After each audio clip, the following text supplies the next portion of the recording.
Yowie wowie, we are getting over, and I am the Silver King, Adam Silverstein, here to lead you through these hard times. With your AEW All Out 2023 Ultimate Preview. That's right, Getting Over is back once again, and we are here to break down everything that happened in the last week across AEW, both somewhat before AEW All In and certainly coming out of AEW All In before we give you that ultimate preview for AEW All Out. And if that sounds like a mouthful, trust me, folks, it absolutely was. We have plenty to get to on today's show, and we are not going to waste any time off the top. Of course, the Silver King, Adam Silverstein, is with you right now. Vintage Chris Vanini will be joining later for the AEW All Out Ultimate Preview. But first, allow me to remind you that here on this podcast, it's all about Defy. So please head on over to Apple Podcasts and Spotify. Leave those 5-star ratings on Apple. Take a little extra time. Leave a 5-star written review.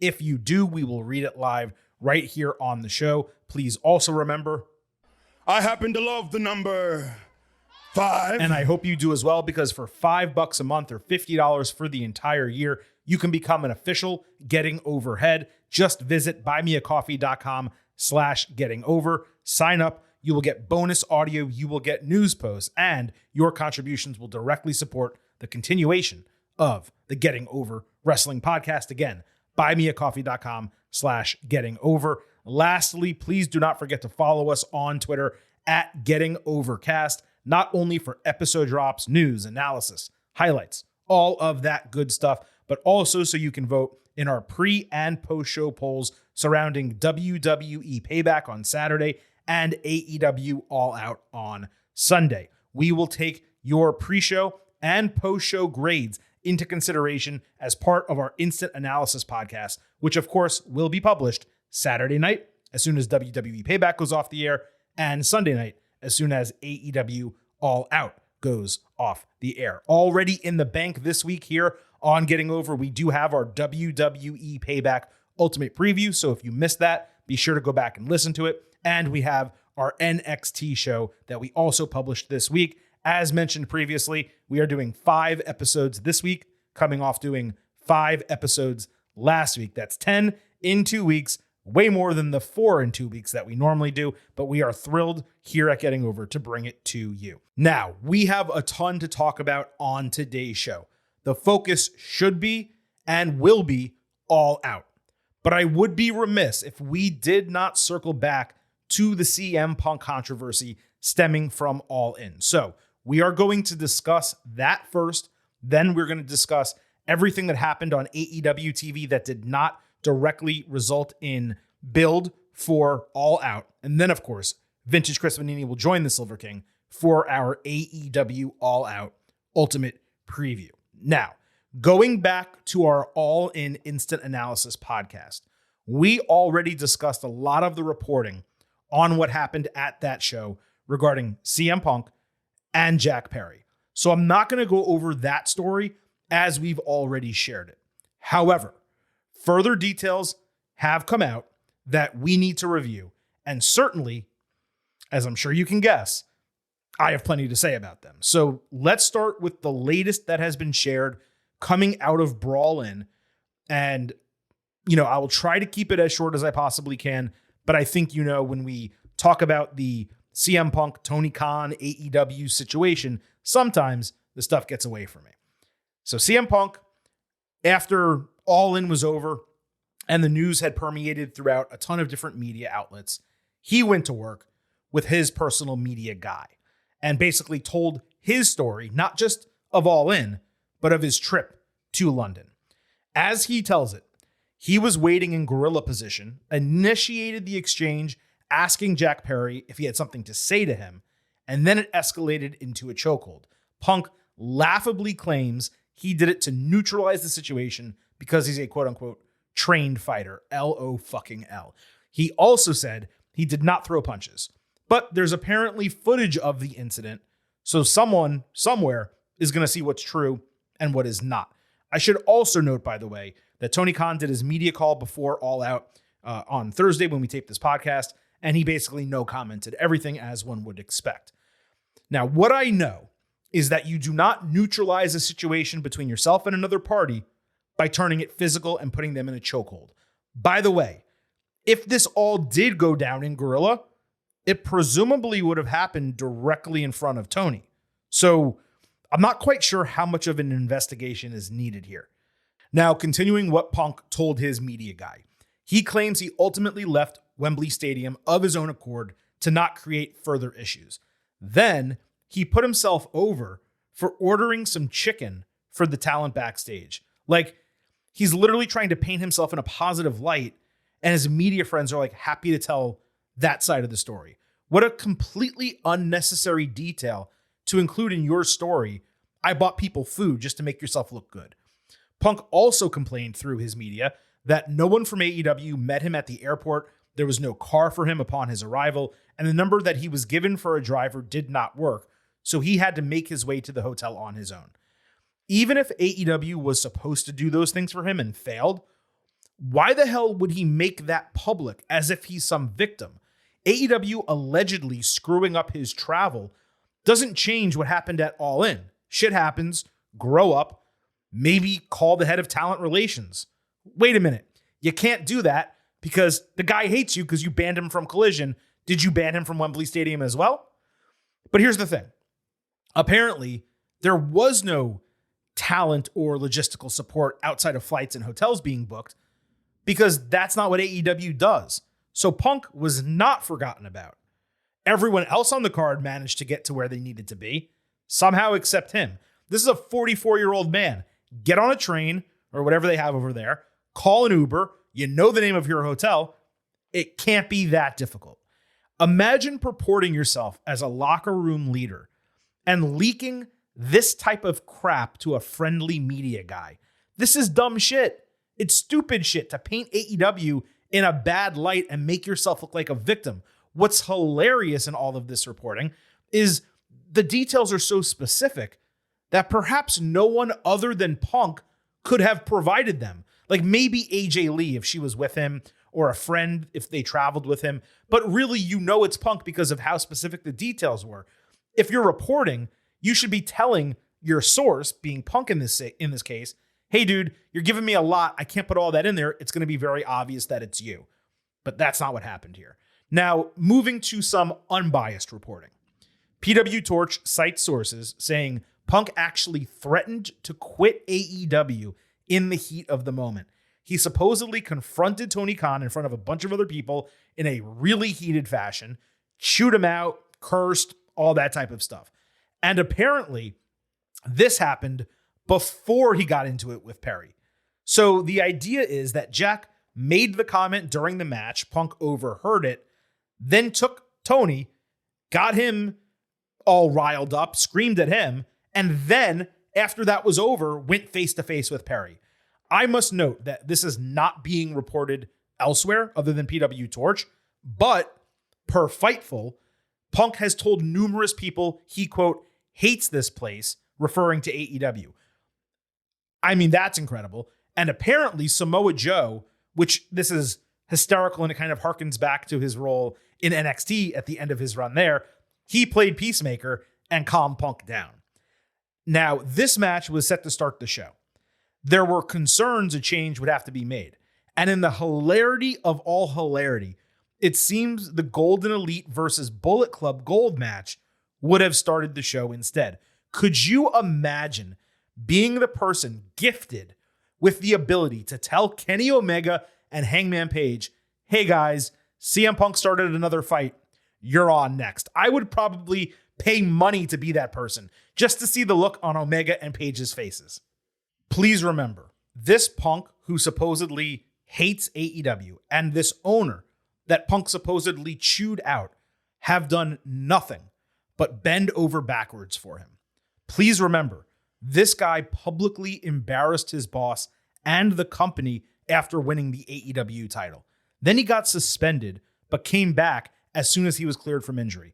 He had his best friend who was fired, not only rehired, but given back pay. Then Punk was given his own show, on which He has some kind of personnel or booking power for some reason.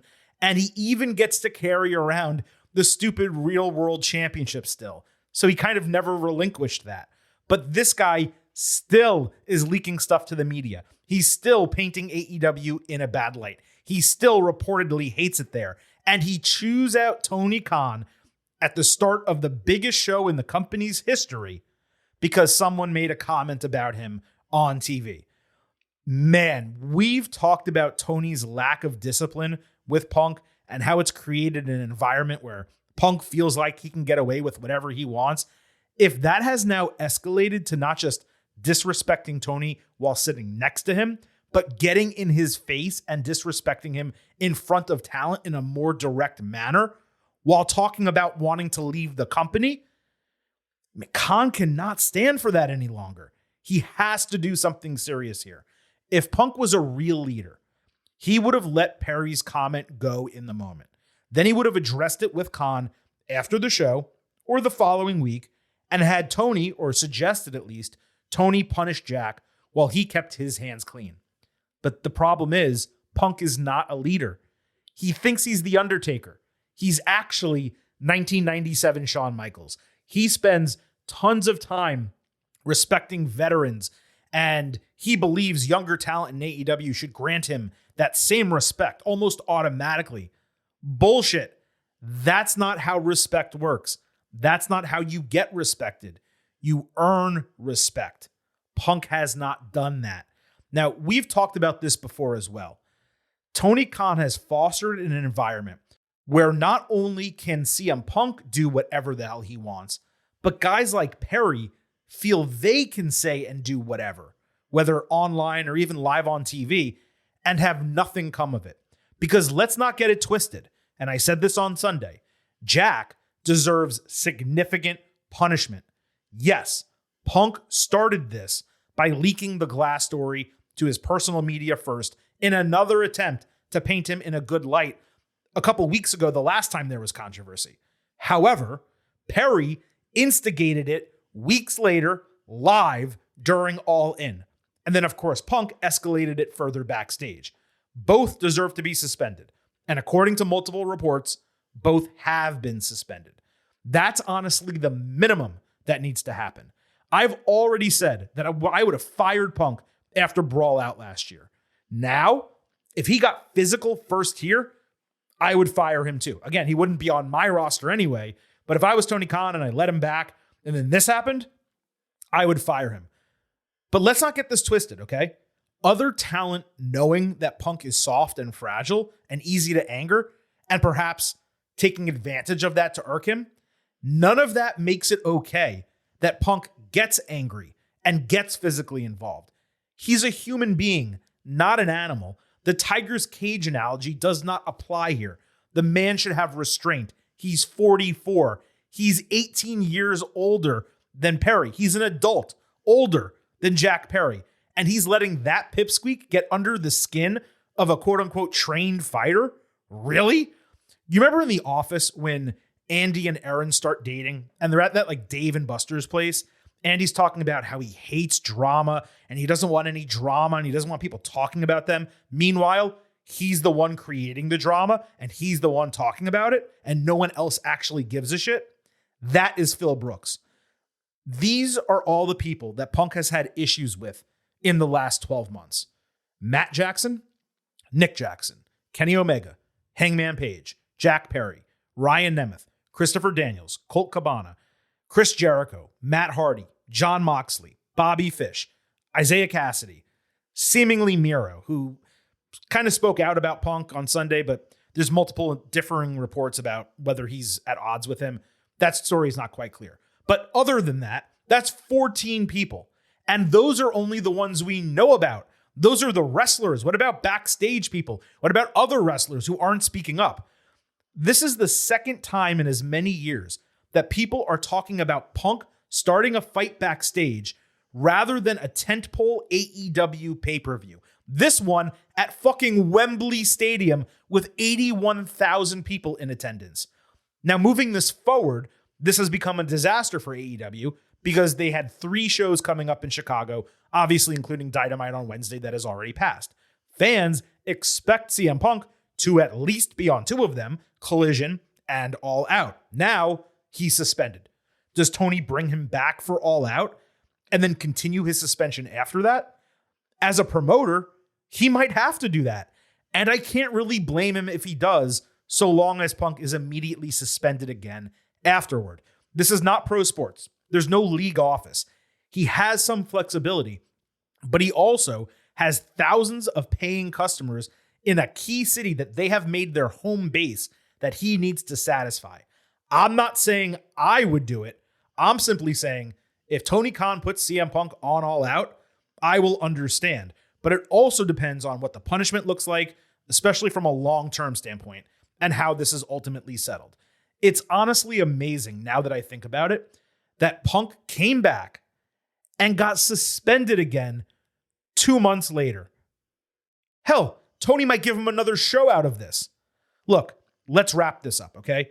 Punk is not the backbone of AEW, and it's time that Tony Khan realizes that.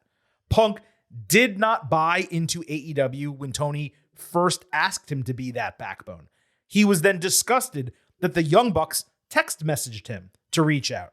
He waited until the Elite and Tony got AEW up and running and made it a success before he decided to jump on board a train that was already full speed ahead. He might for a time have been the top draw, and maybe he still is, but he's not the heart and soul of AEW. He does not need to be and should not be coddled the way he has been. Punk jumped into the locker room as the highest paid talent and demanded respect. Yet he's not as big a star as he thinks, and he hasn't earned that respect because all he's done is act out both on TV and backstage. All he's done is put himself in front of everyone else. Compare that to the way that Chris Jericho and Jon Moxley have operated. They've actively lifted people up. They've served as examples. They've put the company ahead of themselves. This despite frustrations with Jericho's booking. Mox has canceled vacations to help AEW. And even with what I said about Jericho, he's done plenty for AEW, even if you don't love his booking. He jumped on board before the train was even stocked with supplies. He deserves massive credit for that. Mox added the coal that got the engine really moving. Respect goes both ways. You don't hear shit being talked about Jericho or Mox. Why? Because they earned respect. So even if a backstage issue did bubble up, it's kept internal because people respect them. There's reports that morale is down and a lot of talent was really upset given this happened at All In. Can you imagine being the reason that a damper was put on a historic moment for your peers as your company was in the middle of entertaining 81,000 fans in Wembley Stadium? It's pathetic. It's disappointing. And Tony Khan, I've said this so many times, he needs to get a handle on this locker room because as a wise man once said, enough is enough and it's time for a change. Now, we do still have the AEW All Out Ultimate Preview to come. Before we get to that, let's discuss everything that happened across Dynamite, Collision, and Rampage that does not directly have to do with All Out. On Dynamite, Chris Jericho filleted AEW All In's ticket sales, then called out Sammy Guevara to make amends for shoving him in frustration after the match. Jericho is wearing a shiny glass jacket like in his Y2J days, and Guevara was actually wearing his old Inner Circle vest from back in the day. Jericho played footage proving Guevara helped him, and Sammy shook his hand, saying he always has his back and a little push would not break them up. Chris kept rambling, saying Sammy could have hit Will Ospreay harder with the bat, to which, of course, Sammy took exception. Guevara countered him that a harder Judas effect could have mattered also, and that he left his pregnant wife to go there to help him, and he wants respect and appreciation. It got contentious between them from there, with some good barbs and some weak ones going back and forth. Sammy got in Chris's face. Jericho suggested, hey, let's turn this around. Let's reform Les Ex-Gods, and let's go after the tag team title starting next week. Fans booed, but Guevara shook his hand and agreed. Later backstage, Sammy was being interviewed when Don Callis stepped up, trying to get into his head. Guevara cut him off and got in his face. Strong first segment. It was missing a bit of heat. I like them in the tag team division, which is strangely thinned out recently, and them tagging will obviously lead to a breakup in a singles feud sooner than later, with Jericho hopefully putting Guevara over, as has been a long time coming. Even though we saw contentiousness with Guevara and Callis, obviously that can change at any point. As we've seen in the history of professional wrestling, Sammy could easily turn heel. Or we could get JAS reforming against the Callis family. We could even get the Callis family taking some JAS members. He would have to add people. He has a family, and he only has Takeshita. We'll see what they do here. On Dynamite, Jon Moxley fought Commander. This opened the show and was mostly irrelevant to All Out. Mox got knees up on a tightrope 450. He came back with a lariat, pile driver, hammer elbows, a rear naked choke, and an arm bar for the submission win. Nothing else to say on this. Later backstage, Mox said he's not about bark, but about bite. We know John. On Rampage, there was an international title match, Orange Cassidy against Aaron Solo. Solo nearly dropped Orange on his head and only hit half of a coup de grace. Harley Cameron distracted and Cassidy kicked out of a belt shot. Then Orange hit Orange Punch and Beach Break for the win. You know, it's one thing when they were doing like random TNT title challenges. That's a TV title. This is basically AEW's Intercontinental Championship, and Orange has put together a great reign. So why are you doing low-card throwaway scrubs like Solo in matches like this? In kayfabe, Orange isn't an idiot. His hand hurts, and it has for months now. He has a huge arsenal of moves. Why does he keep using the Orange Punch, especially against guys like this? Obviously, this happened before All In, but it still applies. On Dynamite, the Acclaimed came out for a trios title celebration with Billy Gunn saying Daddy Ass is back. Then they went to cut a pink ribbon and made a joke about Max Caster having small scissors while Billy had big ones. That led to the unveiling of new pink trios titles. I got to tell you, the titles are ugly as shit. The same ugly titles, now with hot pink straps. But what was really cool is the backs of them were actually cut out in scissor shapes. Then they promised to defend the titles on Collision against the 3 JAS guys. The fans love Acclaimed, so they can do no wrong. I got to say, this segment largely sucked if we're being honest. And giving them real trios challengers on All Out would have been better than 2 of the matches at least that are on the All Out card, which we will discuss in a little bit. On Dynamite, Toni Storm said she's happy for Saraya, but angry she went off script and Ruby Soho left her out there. Storm continued freaking out and walking off, still doing her Marilyn Monroe deal. The character is great. The storyline is not. There's a trios match now set for Collision with the Outcasts teaming up. They were at each other's throats last Sunday. So hopefully this is the breakup angle for them. If not, it's going to make the developments at All In look kind of ridiculous. On Dynamite, Britt Baker, Chris Statlander, and Hikaru Shida fought Nyla Rose, Emi Sakura, and Marina Shafir. Commentary told us that Shida's 25-day title reign was great because her prior one happened during the pandemic. It was still a 25-day title reign. It wasn't great. Baker accidentally punched Shida, then ate a chokeslam from Nia, but Stat recovered to hit a crossbody on the women outside and Wednesday Night Fever inside for the win. Then Soho attacked her after the bell with no future as Baker and Shida argued. 2/3 of the match were during commercial break. I suppose maybe they can do Baker Shida coming out of this as a feud, but even that seems flimsy at best. This was pretty much a waste of time. On Collision, Keith Lee squashed a jobber in 90 seconds with a sit-down powerbomb. It was nice to see him, but holy shit, how many non-contracted talent is AEW going to use on its main shows? On Collision, Drilistico and Preston Vance were chained up after being kidnapped in Mexico last week. They turned things around, beat the shit out of all the dudes, and left them bloodied in a warehouse with Jose approaching afterward, kind of clapping, seeming like it was a test they passed. It's going to be continued next week. It's not bad. It's kind of intriguing, actually. I'm not quite sure that the end will justify the storyline because what can really happen? They just get tougher, but I'm along for the ride, and it definitely has my attention. On Rampage, which was one of the go-home shows for All In, they did a Jim Ross sit-down interview with QT Marshall about winning a title in AAA. Now, all of that said he puts the pro in professional wrestling and went to Mexico to win a title because despite rumors about his relationship with Tony Khan, he actually doesn't get chances in AEW. This promo from QT was actually kind of great. Maybe his best one in AEW. But then they did a defense of this title on the show. QT against Gravity. Marshall hit a pop-up diamond cutter and a vertical lifted Liger bomb for the win. It was actually a really cool finishing sequence. And then Johnny TV comes out, and it's strange seeing him serving as the second for QT Marshall of all people. But I gotta say, Marshall came across really well in both of these segments. I thought it was stupid for them to be on a Rampage go-home show for All In. But if it wasn't a go-home show, then this would have been perfectly placed on Rampage. I was shockingly entertained by this. You guys know I hate QTV and all the stuff they're doing, but this was pretty shockingly good. Here's the other problem, though. 3 of the 4 matches on Rampage last Friday featured Solo, a Jobber, and Gravity as opponents. And we've talked previously about how much non-contracted talent AEW has used. If you want people to watch your shows, Collision and Rampage, you can't be just throwing jobbers out there in this many matches. You got to put real matches together.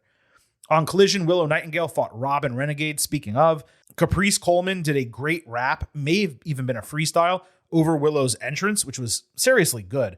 Nightingale won with Dr. Bomb in a match that went longer than I expected. Commentary sold her as the next #1 contender for the women's title. That makes sense, but obviously it would be nice if she actually earned it. And then lastly, on Rampage, Dark Order cut a promo saying they're not the bad guys for wanting to be selfish and happy. I guess we're getting like version 4.0 of this group, which is now down to a trio. Then on Collision, we got Dante Martin and Action Andretti against John Silver and Alex Reynolds. Dark Order hit their standard extended tag team sequence and won with a jackknife cover. This was okay.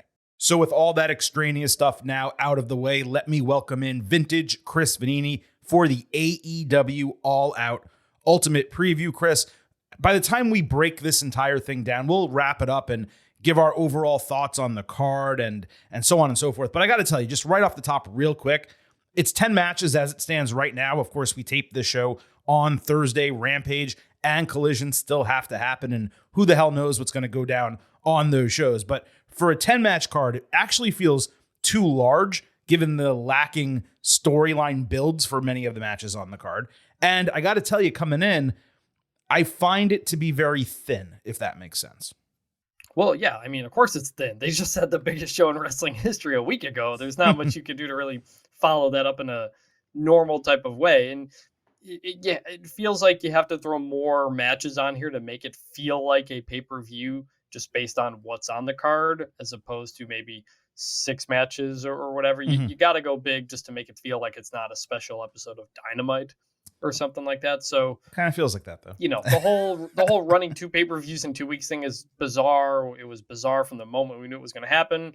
And ultimately, it's not a surprise. You get what you get, other than CM Punk not being on the card in Chicago because CM Punk had to go do CM Punk things. Certainly. Well, I did talk about CM Punk earlier, so I'm not going to rehash that again with you. But let's go ahead and get into the AEW All Out Ultimate Preview. We're going to break down every single match with predictions, not just for the match itself, but how the storylines for the matches that have storylines, how those will continue going forward after All Out. And of course, at the end, we'll give a pre-show expectation grade for AEW All Out, where we'll also give our final thoughts on the card itself. So let's start with the most random match thrown on the card. The Ring of Honor TV Championship, Samoa Joe defending against Shane Taylor.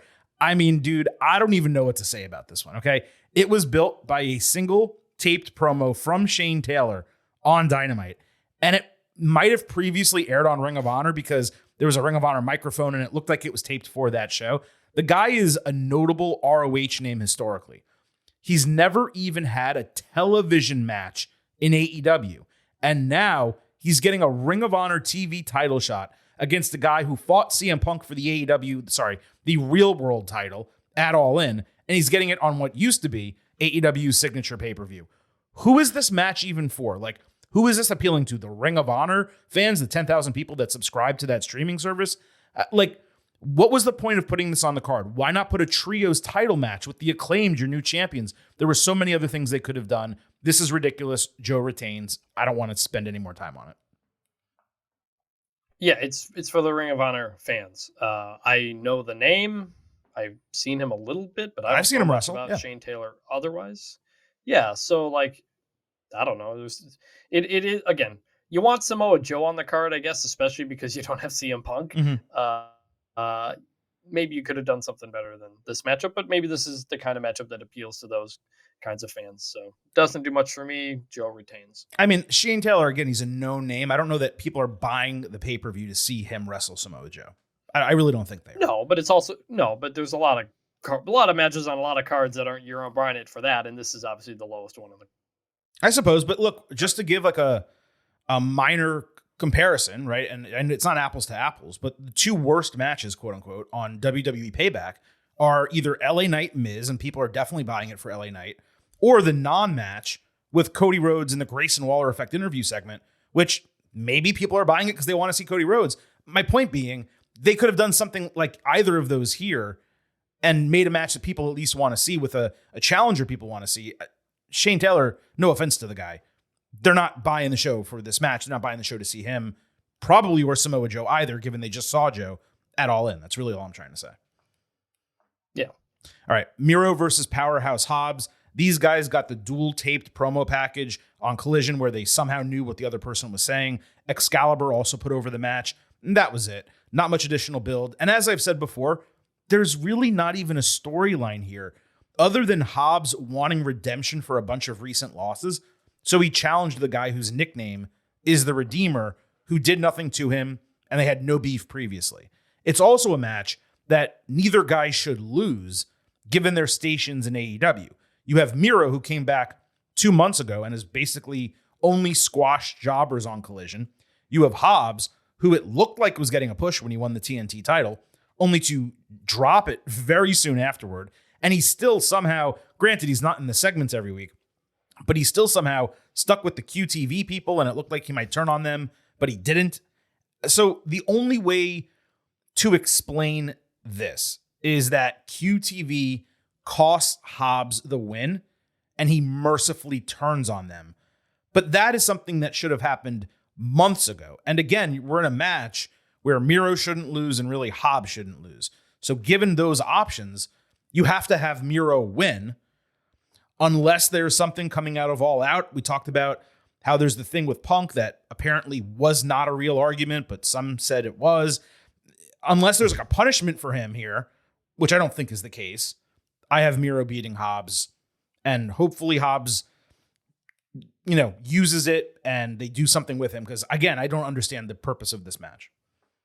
Yeah, the pick is Miro. This was something I didn't realize the All In pre-show was 2 hours instead of 1 hour. So when I sat down, I realized it was already going on. I had to rewind or go back on the YouTube channel and find the contract signing between these guys. It's kind of an awkward spot situation with the stadium mostly empty. How about this, Chris? I didn't even know that happened. Like you're telling me that now? That's the first time I'm hearing it. I did find out that the pre-show was 2 hours. I went on to Bleacher Report to watch it. It wouldn't load. So it said waiting for the show to start, which I got the first hour of the pre-show. So it must have been somewhere else. I didn't even know the contract signing happened. Yes, it was on the YouTube. They basically just had a little brawl. It was fine. But by the way, we've been shitting on this here.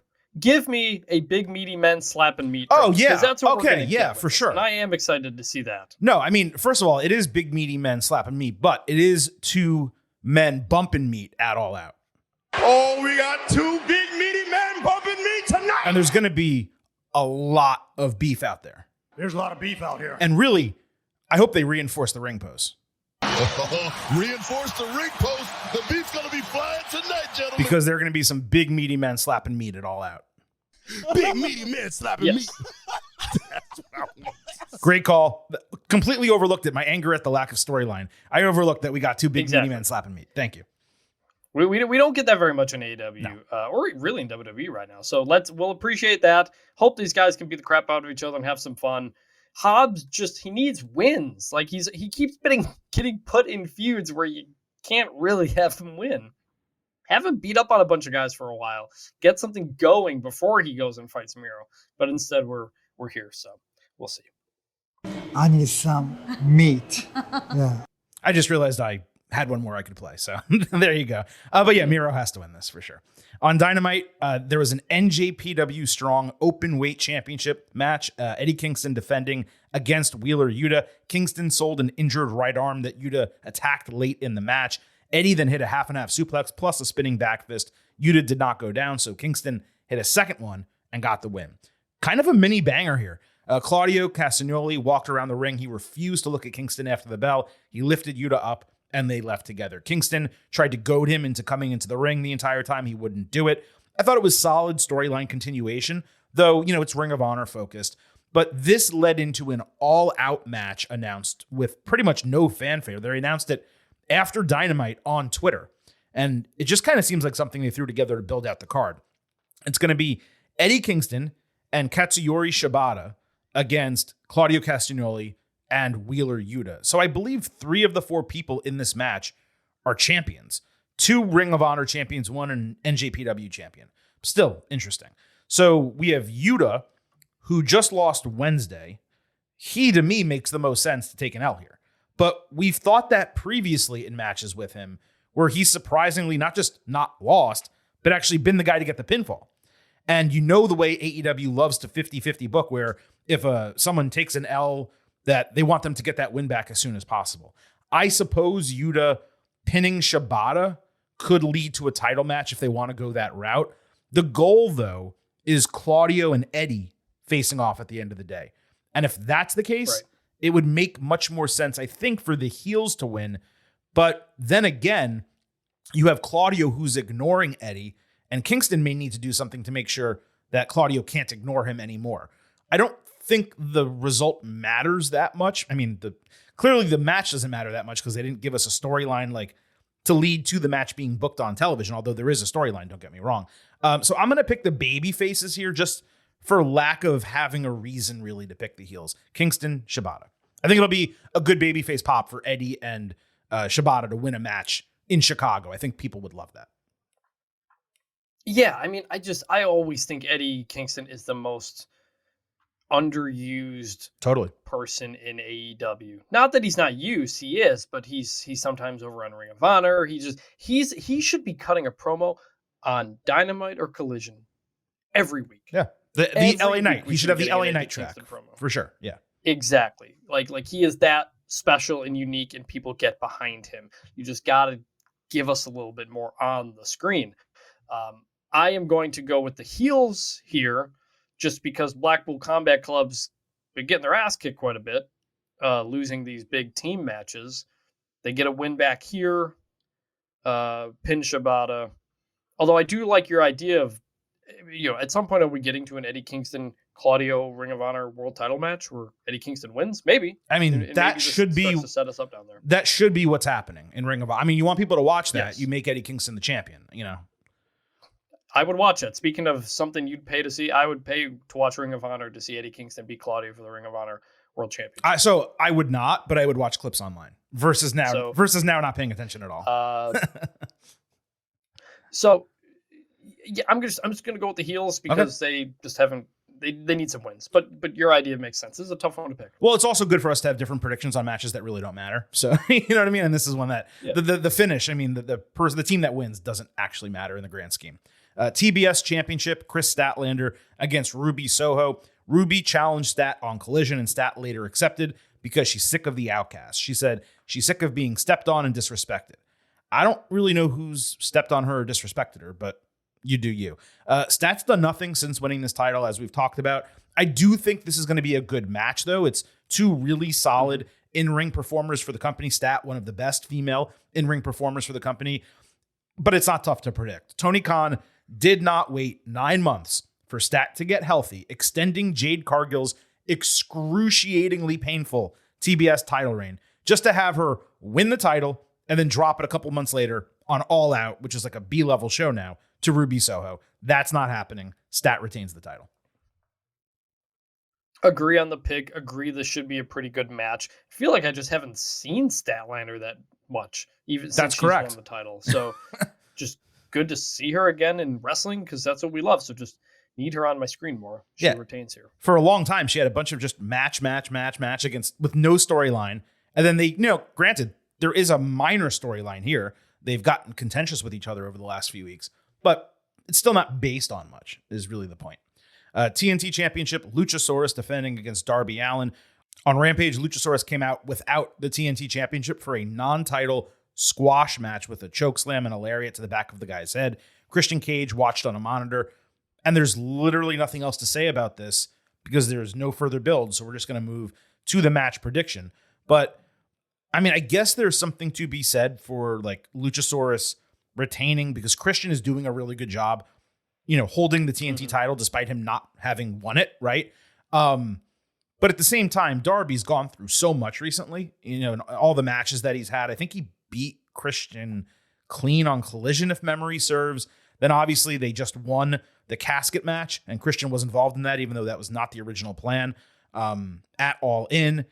And I don't know why you'd be building Darby and, doing this situation if you're not trying to also rebuild the TNT Championship. And he has been historically the best TNT champion. So if you're going to rebuild it, if you want the TNT Championship to be something legitimate on Collision, because it kind of does need its own title to some degree, then Darby winning here would make all the sense in the world and becoming the new TNT champion. You have the international title doing really good work over on Dynamite right now, primarily with Orange Cassidy, and establishing or reestablishing the TNT title for me makes the most sense. So I happen to believe, and I've said it for weeks now, ever since this was an inkling, Allen wins the title over Luchasaurus and I guess Christian right here. Yeah, they've been telling the story of Darby Allin working his way back to get the TNT Championship again. So that makes all the sense in the world. I'm picking Darby as well. And you're right. Collision needs its own title, especially because it may not have the real world championship for a bit here again. So pick is Darby. I'm curious. I think Darby's really good when he's up against big guys. So that should be a lot of fun. Definitely. Christian has been doing a great job in this role. Honestly, to Luchasaurus' detriment. Yeah, totally. But it is a credit to Christian for being just really good at this. So the pick is Darby, and I think this should be a fun match. You almost wonder if Christian should have just won the title, and Luchasaurus could have been his muscle the entire time. I don't know why, and especially because they had Darby beat Christian anyway. So that match last week or whenever, 2 weeks ago, could have been Darby over Luchasaurus with Darby fighting Christian for the title, and then if Christian was the actual champion, the prestige of the TNT title would already be raised a little bit, and then Darby could raise it even more by winning it. So it just seems like it was unnecessary to put Luchasaurus in this spot. It would have been one thing if Christian was injured and couldn't wrestle and they did it this way, but that's not what happened. So it is weird, but to what you said, this is one of 3 matches on the show that has legitimate long-term build. And they announced this weeks ago while they were still building the All Out card. Or the All In card, I'm sorry. Obviously, it's easy to get those confused. I'm not anticipating the match because I don't really care about Luchasaurus, but I do give them credit. This was one of them that they built, and Darby winning the TNT title in Chicago would definitely be a moment, and hopefully they deliver on that. I think this crowd and fans watching, whoever decides to pay $50 for this, they need to get some of those moments to feel like they got their money's worth. This is one of those opportunities where AEW does need to deliver on that moment. And we're definitely going to have Sting run in to help. To neutralize Christian, right? Yeah, you have to believe. Get a Sting moment in Chicago makes sense. Yeah, you have to believe that'll happen. On Dynamite, FTR approached the Young Bucks in the locker room. This actually happened backstage after All In. They were wondering why they didn't reciprocate the respect of a handshake after the match. I also thought that was weird in the moment. So they went to shake hands. They said, "Yeah, you're right. We were just pissed off." When Bullet Club Gold comes up, all talking shit. And it led to a very clunky, but eventual 8-man match at All Out. So it's FTR and the Young Bucks against Bullet Club Gold. I like the idea of continuing the Elite versus Bullet Club Gold, all the consternation that led into the All In match initially. Again, that wasn't really a storyline. It's just that Kenny Omega got attacked at Daly's place randomly while he was cutting a promo. But if you're going to start it there, then it makes sense to kind of continue the Bullet Club Gold Elite feud. If Kenny Omega gets Konosuke Takeshita out of the way, then you really have a nice setup for a true 4-on-4 faction battle. You have obviously the Young Bucks, Kenny Omega, Hangman Adam Page, Jay White, Juice Robinson, and the Guns. That can easily be set up. And then that can eventually lead you into Omega, Jay White, 1-on-1. That, you want to talk about lasting like 2 pay-per-view cycles? That's how you do it. It's a really hot feud between 8 really popular superstars on the roster. I call them superstars, wrestlers. 8 really popular wrestlers on the AEW roster. And it pays off, hopefully, with Omega and Jay White. And if that is going to be the plan, which I hope it is clearly, the way you kick that off, ideally, is by having the heels win. The problem, though, is you have FTR, who are the champions, and the Bucks, a very popular tag team that just lost to FTR. They're teaming together. Whereas you have the Guns and Juice Robinson on the heel side, all three of whom could take the fall. But all of that said, despite it really making a lot more sense for FTR and the Young Bucks to win just because of the caliber of people on their side, I'm going to pick Bullet Club Gold. I just think if you're going to really get this feud going, you need the heels to win. You can use weapons. You can knock out the referee. There's a lot of things you can do. First off, I'm excited to see the Bullet Club Gold entrance again. Loved it at All In. I haven't really been here to talk about it, but like they've gotten so much better, Bullet Club Gold itself, since they added the Guns, right? It's so much better as a 4-person group than a tag team. Do you agree? Yes, completely. The Guns are actually were a no-brainer addition to Bullet Club Gold. My only problem with them being there is there's basically 2 tag teams in one faction, and it seems like White and Robinson, and you know, justifiably so, if there's ever a title match opportunity or there's ever something like that, they get the chance, whereas the Guns don't. Where ideally the Guns would be the ones going after the tag team division, and then you'd have White going in the main event and Robinson going for the mid card. That's not how they're running Bullet Club Gold right now, but ideally that's how it would run. But to answer your question, I love them together. Yes, it's been great. Yeah, I think you're right. You could easily do a Bullet Club Gold versus the Elite, new Bullet Club versus old Bullet Club storyline, and it'd be a natural place to go next. We still, I don't think, have gotten the Kenny Omega Jay White match I think we all want.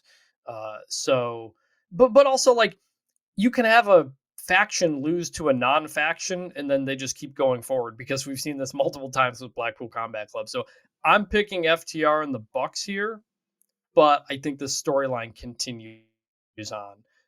Kind of what you like. Bullet Club Gold can take the loss and still feud with the Elite moving forward. It's just kind of how it goes, especially if one of the Guns takes the pin. So I think FTR, the Bucks, the crowd cheers, the crowd likes them, and you go with that. Should be a banger, though. I don't expect any tagging. We'll just get it out of the way. Rick Knox is not going to enforce the tag rules here, but I still think it should be fun. Yeah, just make it a tornado match, please. Like, I don't want to have to, be angry about the lack of tagging. Just make AEW's tag team division tornado, or at least whenever the Young Bucks wrestle, make it a tornado match. All right, let's move on.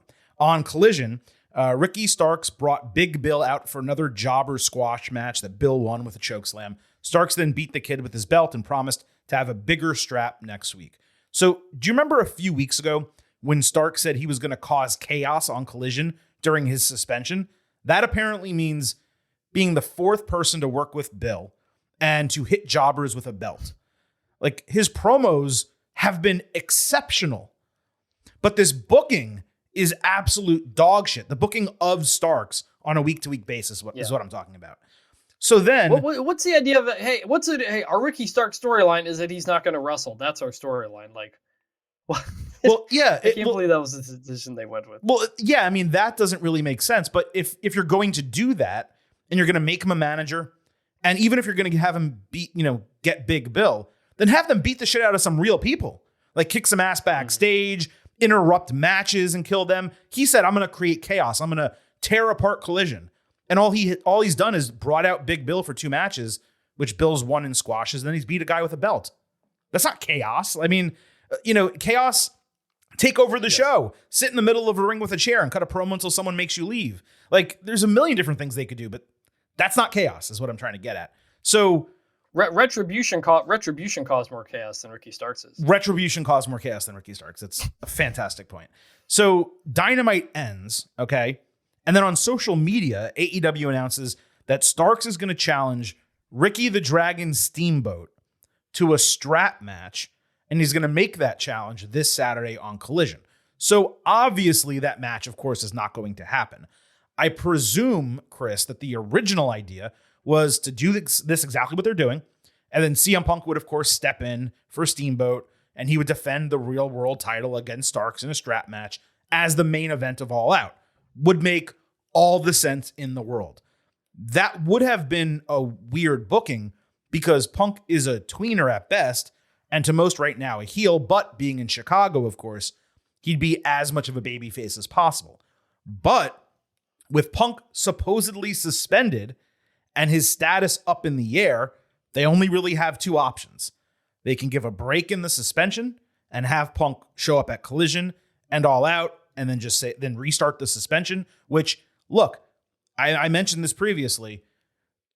You got to do what you got to do if you're a wrestling promoter sometimes. And in a case like this, Tony Khan has backed himself into a corner.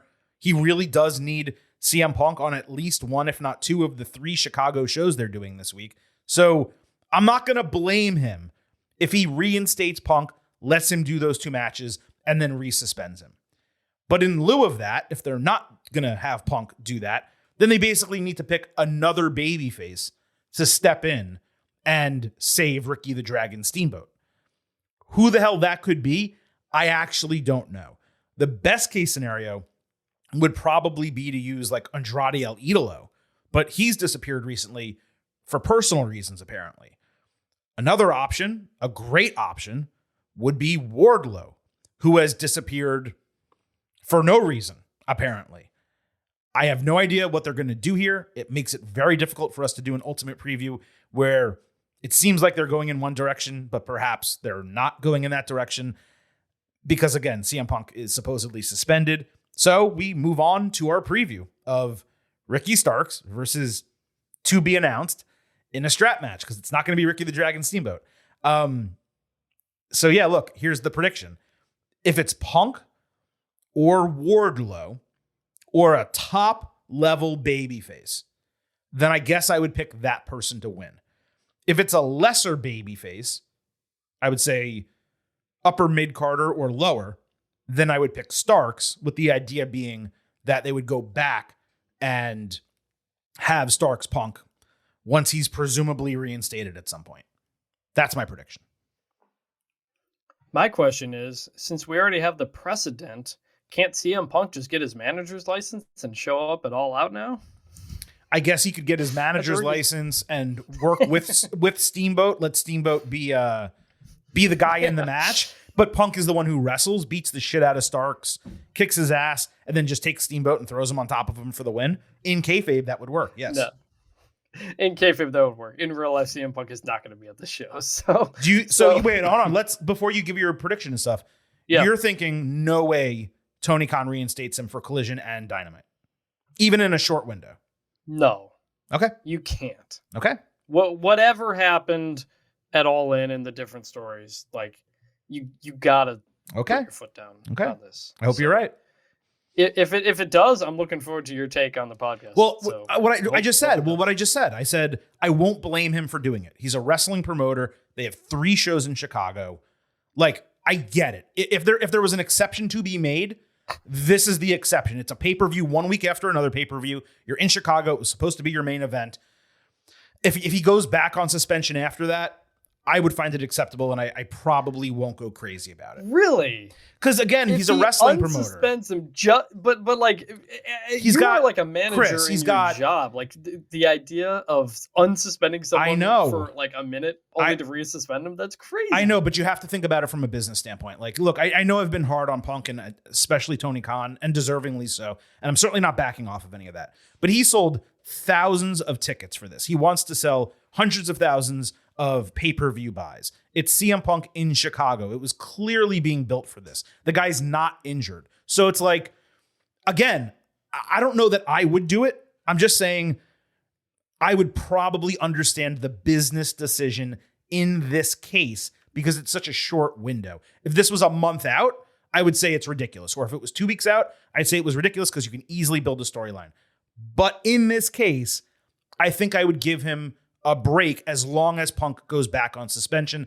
But I don't think it's that kind of situation. As I talked about earlier, I think things are frazzled between them to a significant degree. And, Punk may be on his way out of the company. So maybe it's unlikely to happen. I'm just saying I would understand. Look, I hope it does because it's chaos. And it is chaos. Enjoy the chaos that CM Punk creates. That's the whole reason when he came back. That's what I said. He's going to create chaos and it's going to be entertaining at least. So I hope he shows up. I don't think he will.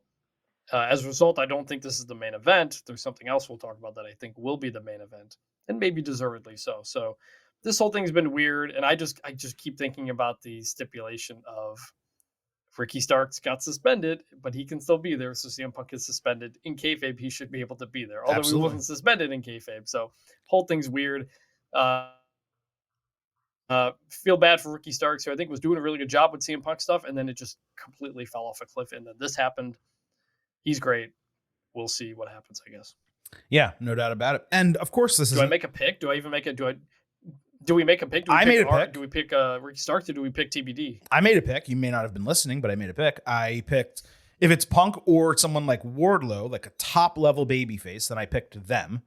If it's a upper mid card babyface or worse, then I pick Starks. Okay, I'm picking Ricky Starks no matter what. So you think if it's Punk, you think Starks wins? If Punk is being unsuspended just for this show, yeah, you better get that damn title off of him. So yeah, I'm putting it on Ricky Starks. So now Ricky Starks is the real world champion. Oh my God. I mean, I will tell you this, Ricky Starks MJF, I'm down for that. Don't get me wrong, but yeah, that would be fantastic. But yeah, okay, let's keep going. On Dynamite, Adam Cole approached MJF in the locker room after All In. We saw footage of that. MJF cut him off immediately, complaining that he almost broke his neck. He's made him wrestle more in the last couple months than he has in his entire career.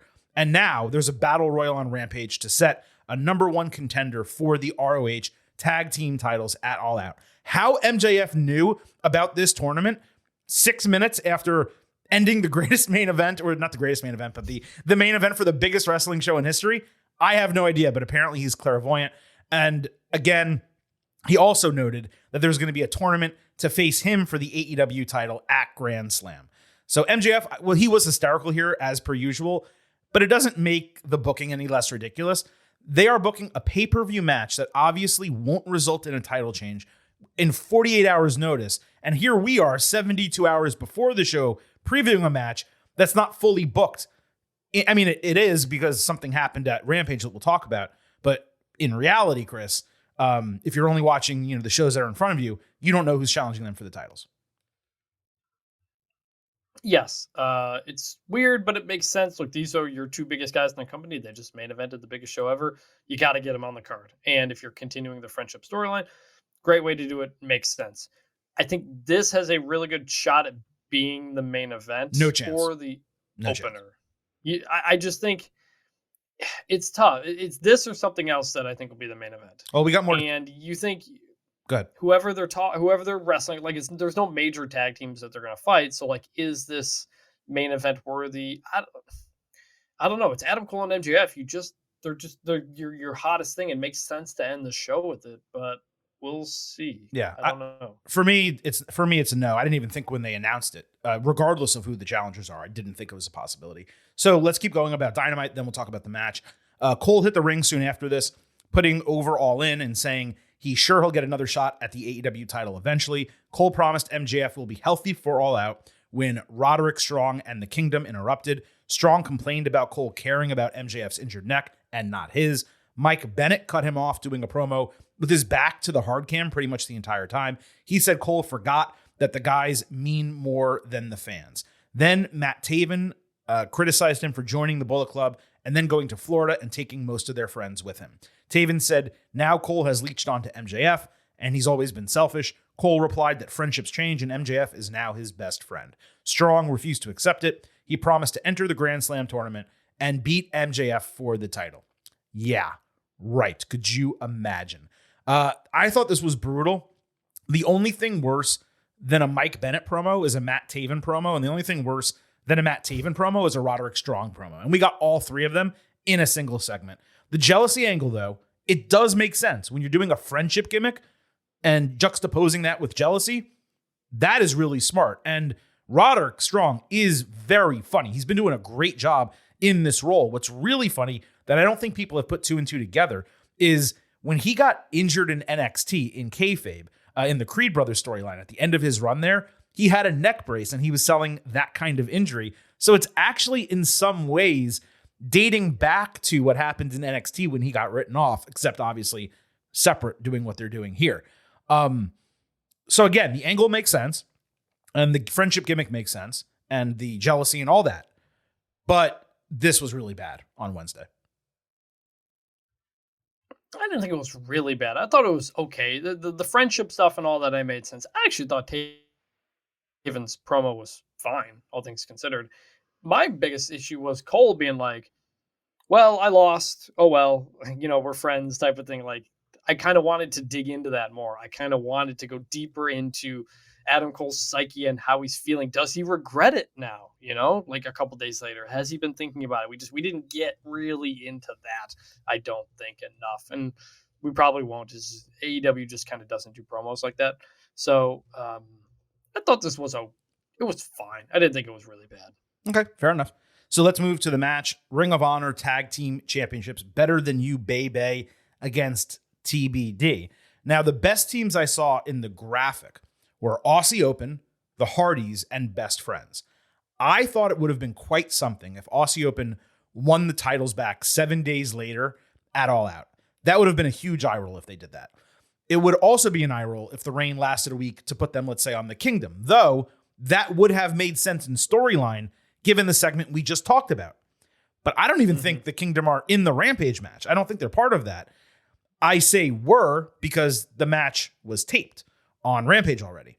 Now, we usually don't give spoilers on here, but since this is an ultimate preview and we know the actual challengers, we need to do it in this case. If you don't want the spoiler, if you want to see Rampage first, then skip 30 seconds. I'll do a quick countdown. You skip 30 seconds and we'll be good. 3, 2, 1. The team that won the Battle Royal is Dark Order.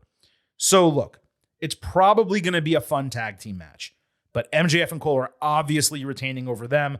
If it had been Aussie Open or Kingdom, I probably would have picked a title change, but it's not, so Better Than You, Baby. Agree. They are retaining. I still think there's an outside chance this is the main event because I think Chicago will love the Dark Order, but they're not winning. Bebe retains. Kenny Omega against Konosuke Takeshita is next on Dynamite. Don Callis showed Takeshita x-rays of Omega's injury, showing how he can attack him. Callis then said his backup strategy is a screwdriver. This was the entire go-home build other than the match being announced at the All-In Scrum. I actually liked what they did here, but it was a little weird how it was presented because whoever it was, Excalibur, through to the segment, we're getting an inside look at their training session, except they were standing in front of like the big screen they use for interviews backstage. It would have been cool if they were in like a film room or watching on an iPad or, a projection screen or something like that. Instead, it was like they were producing it for the audience as opposed to us getting an inside look at what Callis and Takeshita were doing to prepare. So that's just a production thing. I thought they could have done it a little bit better is all I'm trying to say. Now, in a match like this, Chris, you wonder where the feud can go if the heel wins. And other than a scenario where Jay White directly interferes, and maybe that is part of the build to the Elite Bullet Club Gold feud that I talked about earlier that they could possibly do. If he does that, then Takeshita wins, Omega turns his attention to White. But other than that, I don't see why Konosuke should get the clean W over Kenny. Takeshita won the trios match at All In. Omega wins here. I believe that was my prediction dating back to last week, and I don't see a reason to change it. Yeah, my whole pick was the reverse of everything that played out. I thought the Elite group, Golden Elite, would win at All In, and then Takeshita would beat Kenny at All Out as a way to elevate Takeshita. I'm not the biggest Takeshita guy, but they're presenting him like that. Mm-hmm. Instead, the way it played out, I think it's pretty clear Kenny Omega gets the win here. They have a great match. I don't know if it does much for Takeshita. Like, we know he's a good wrestler and all, but I don't know. Maybe we have a twist of some kind, but I think Kenny clearly gets the win here. I just think it's going to be a fantastic match. It very well could be match of the night, or top 2 match of the night, as far as I'm concerned. So let's move, Chris, to what I believe will be the main event. The International Championship, Orange Cassidy defending against Jon Moxley. So before we get to that, let's discuss what happened on Dynamite. The International Championship was on the line again. Orange Cassidy against Penta El-Zero-M. The story here is that Orange and Penta both wanted to fight Mox. So this match for the title came first. But regardless, Mox got a bye into a title match as a challenger. Those are the facts regardless of the story. The story does make sense in some way, but Mox getting a bye for me wouldn't have been it. What I would have done is put him in a match on Dynamite, and he was in a match on Dynamite. We discussed it earlier, but I would have put stakes in that match. The winner of that match gets to challenge for the title at All In. So you have 2 matches going. Both results matter. Instead, Mox was in this match regardless of whether he beat Commander. Anyway, So Cassidy countered a vertical suplex over the ropes into Stun Dog Millionaire. Then he hit a tornado DDT. Orange did his gimmick stuff. And then they exchanged 3 consecutive Canadian destroyers inside of 9 seconds. Obviously, no selling for the first 2. They both sold the third, though, like they were 20 minutes into taking bath salts or something like that. I'm not actually sure if that's like a short or a long-term high, so maybe that was a bad example, but that's all I got. That's all I got for you, okay? I may live in Florida, but I've never touched that stuff. Anyway, Penta then hit Made in Japan. They botched Beach Break. Penta super kicked Orange's injured hand, then killed him with Fear Factor on the apron, with Cassidy grabbing the bottom rope to break the fall. Penta finally, I think, became the first challenger to actually stomp on Orange's injured hand. He then hyperextended the arm and hit Fear Factor in the middle of the ring for another false finish, with Orange quickly grabbing Penta for a crucifix pinning combination to retain the title. After the bell, Cassidy grabbed the mic in a very rare moment. He cut a promo about fighting through the pain constantly to defend the title because the international title means everything to him and it represents what AEW is about. He said no one will take it from him and Mox better bring a lot more than a fork. He ended with, "I'm Orange Cassidy and I don't have a catchphrase," which popped me huge. Mox stormed out, got in his face. Orange slapped him. He sold the hand. And that basically solidified for me, Chris, that this would be the main event. So there's a lot to unpack here. The match was exceptional.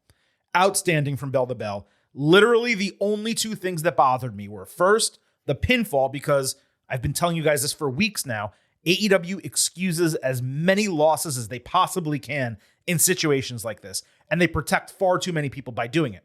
That said, if you are going to use a sudden finish like this, this was the perfect spot in which to use it. So that's great in a vacuum, but again, because we see it seemingly twice an episode on all 3 shows every single week, it's repetitive.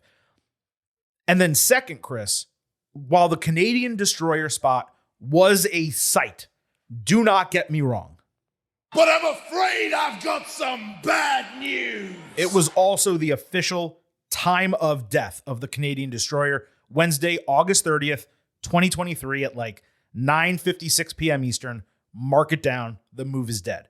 Regardless of those 2 things, this match was a Banger. I was kind of bored off my ass during Dynamite, and then this match happened. It main evented, and we got Orange's promo afterward.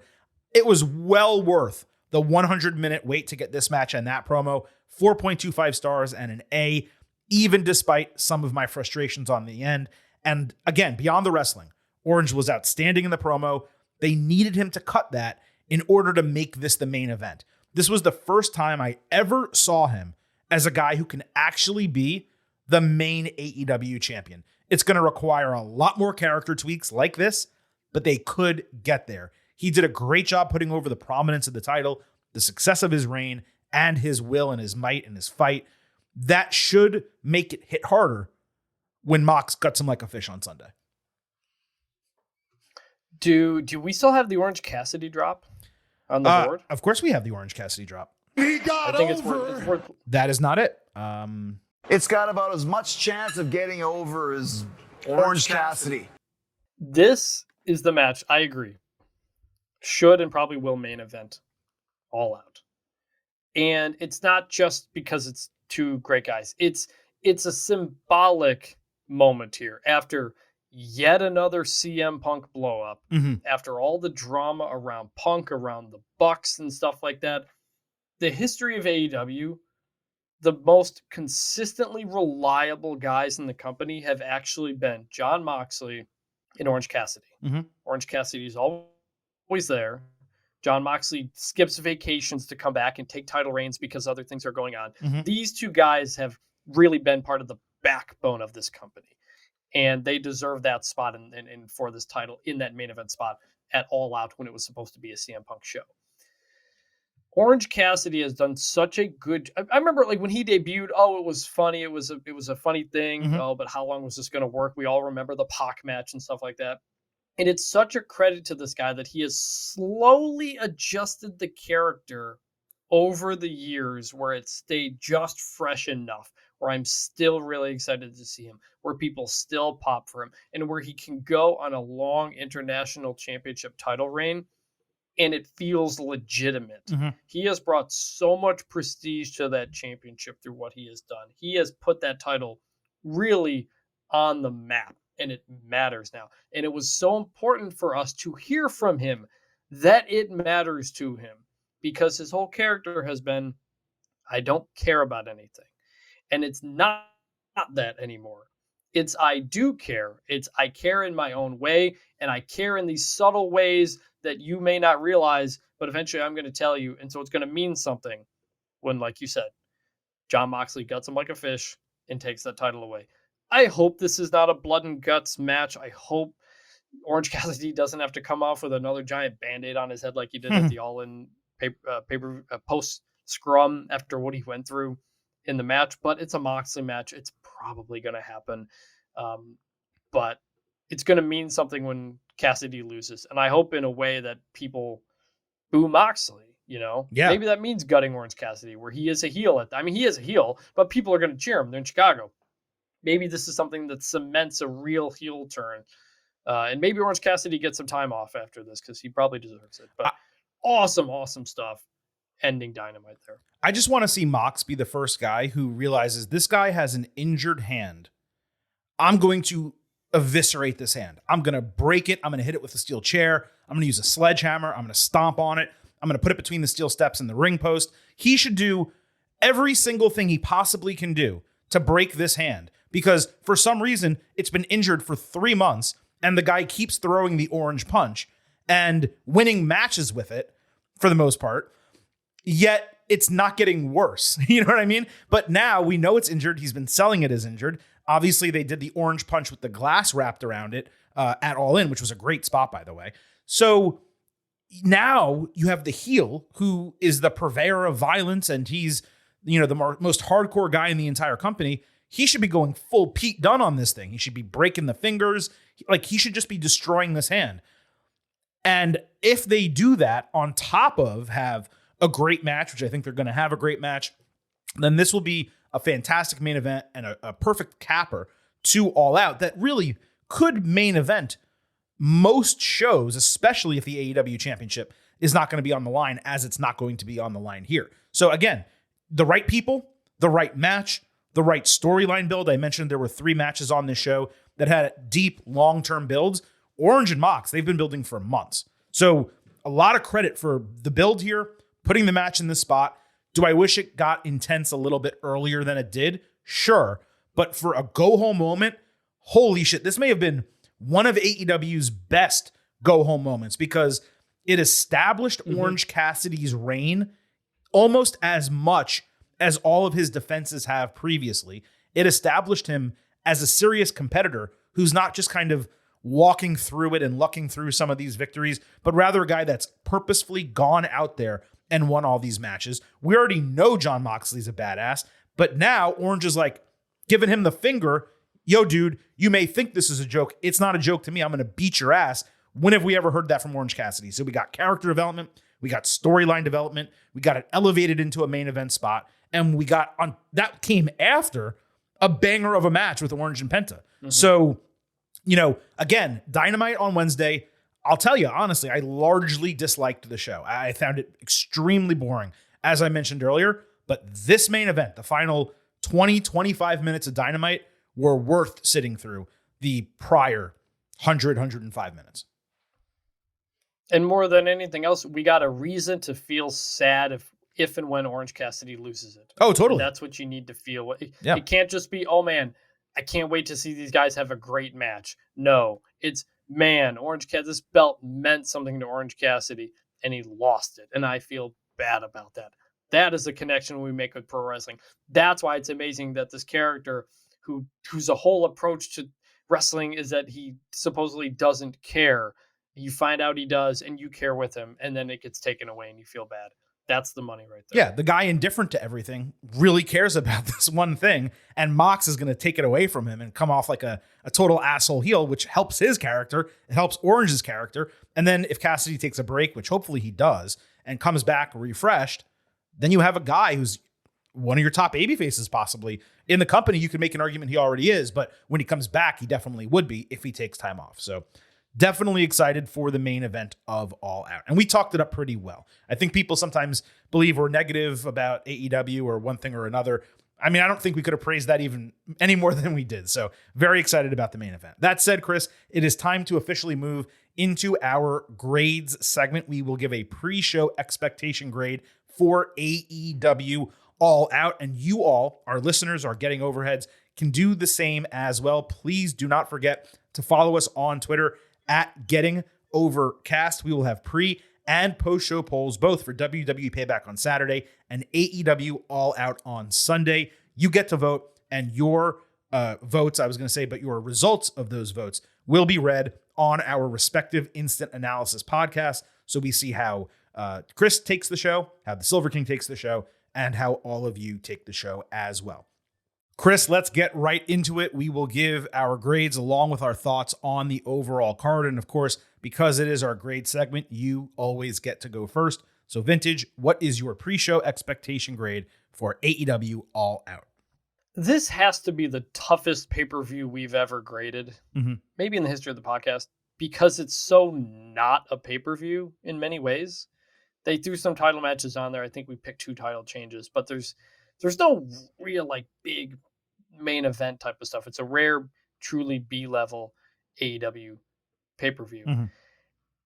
I look at this card, and I think every match, except for maybe Samoa Joe, Shane Taylor, should be a good match. I think they'll all be decent matches and fun, but there's so little just like connection to so much of this. I'm going to go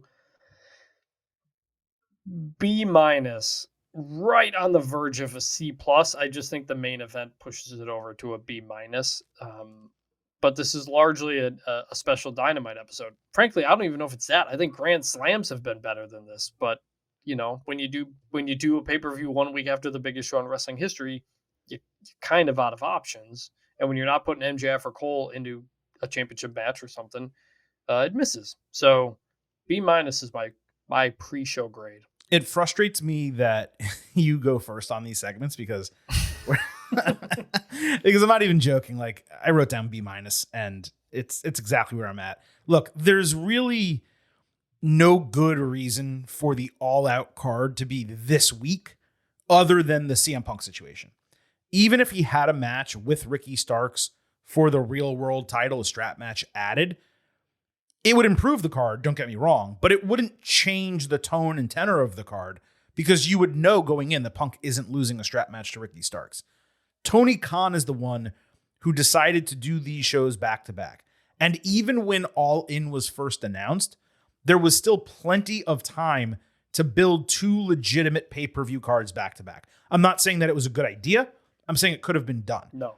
Instead, this reads like one of those 2-night TV special cards like Fyter Fest, where there's a bunch of matches and a bunch of titles on the line, and some of them have been built and others have been kind of thrown together.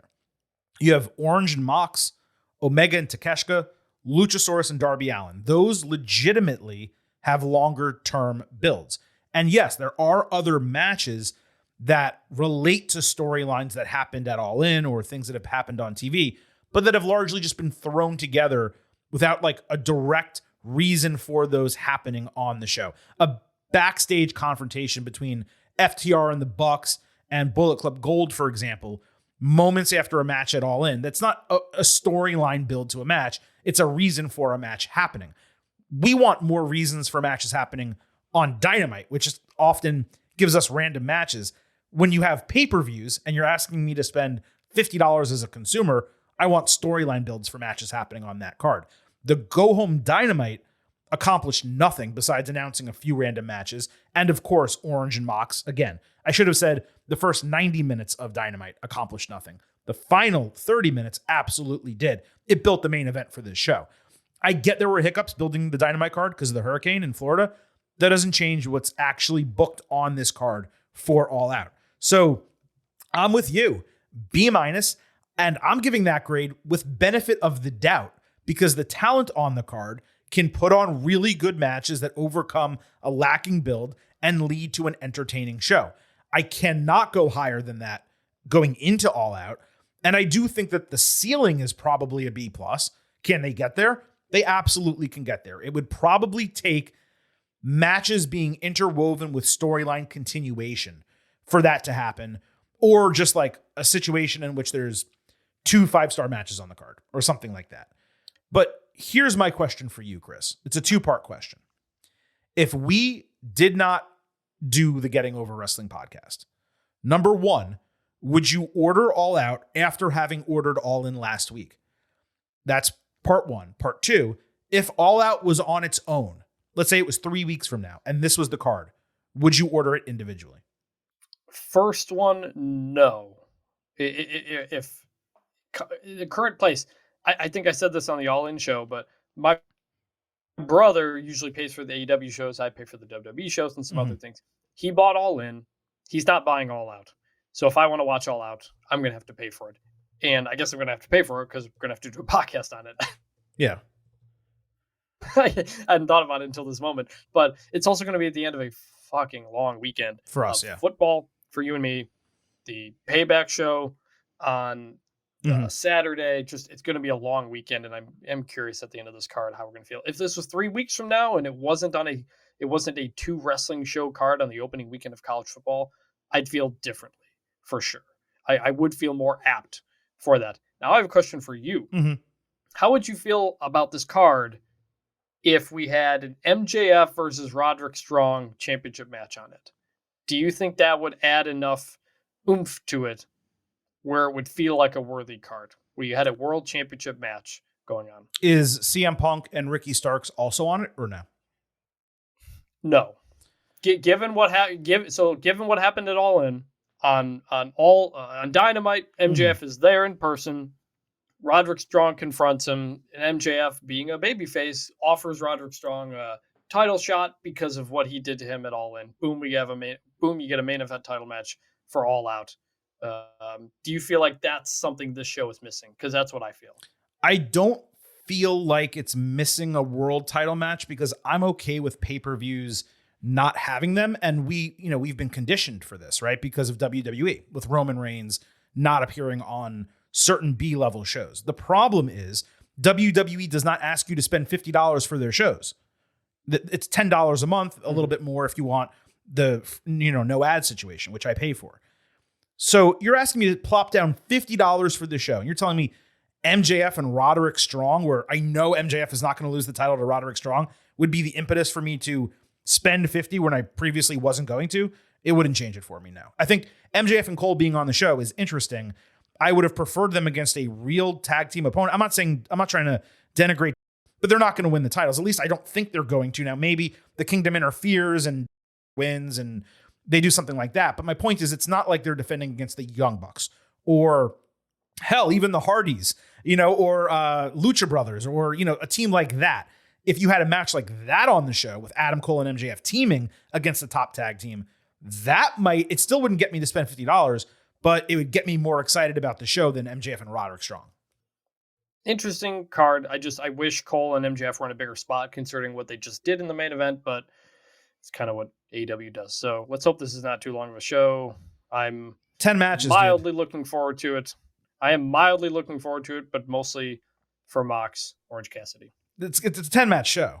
I mean, it's going to be long. It's going to be 4+ hours. I'm not excited for that. I got to tell you, we spend our money on the show, and certainly you guys support us, through buymeacoffee.com/gettingover and through other contributions that you can make during the year. And we appreciate that. But it's one thing, to spend $200 a year or $250 a year on AEW pay-per-views if you include Forbidden Door. But at this point, that now they're doing the Wrestle Dream show.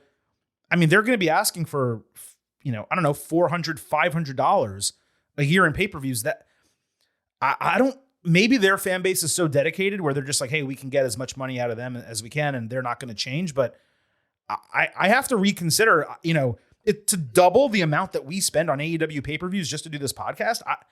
I don't know if that's feasible if they keep this going. They need to put him on Max. I don't know why they haven't put him on Max yet. Max has even talked about starting to do stuff like that. They're going to be airing live CNN on Max. They want to get more sports onto Max, formerly HBO Max. They're in the WBD family. put this on Max. Come on. But not just that.